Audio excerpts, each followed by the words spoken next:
Magandang araw sa inyo lahat. Ngayon, ating tatalakayin ang buhay ng isang kilalang personalidad sa showbiz noong 80s, si Pepsi Paloma. Samahan niyo ako sa paglalakbay sa kanyang makulay at kontrobersyal na karera mula sa kanyang kabataan, kasikatan at sa kanyang malungkot na pagpanaw.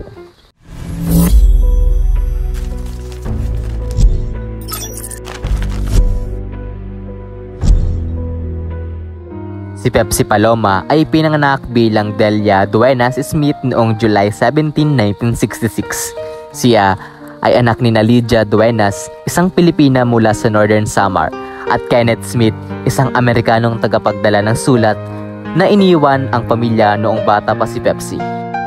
Bilang panganay na anak, naging maaga ang kanyang pagtatrabaho upang suportahan ang kanyang pamilya.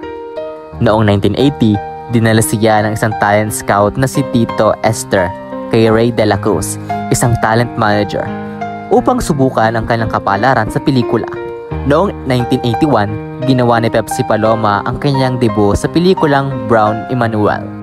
Naging bahagi siya ng tinatawag na Soft Drinks Beauties, kasama sina Coco Nicolas at Sarcy Emmanuel, at mabilis siyang sumikat dahil sa kanyang mga napangahas sa pelikula tulad ng The Victim 1982 at Virgin People 1983. Noong 1982, nasangkot si Pepsi Paloma sa isang malaking kontrobersya nang akusahan niya sina Vic Soto, Joey De Leon at Ricardo Reyes ng panggagahasa.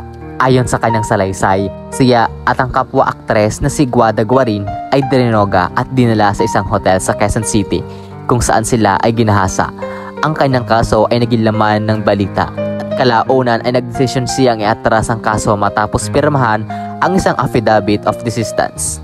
Ayon sa ilang ulat, pinilit umano siya ni Tito Soto na noon ay kilalang personalidad sa gobyerno upang iatras ang kaso.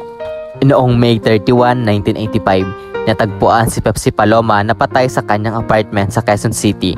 Ayon sa investigasyon, siya ay nagpakamatay sa pamamagitan ng pagbibigti.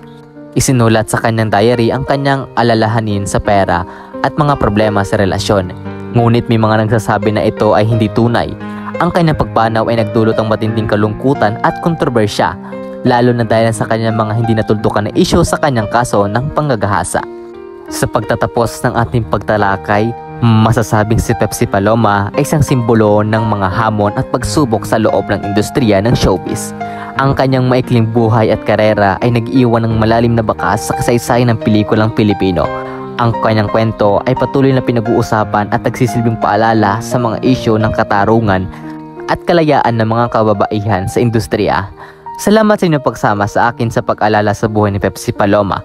Huwag kalimutang mag-subscribe at i-click ang notification bell para sa mga susunod pang mga kwentong hatid sa inyo. Hanggang sa muli, paalam!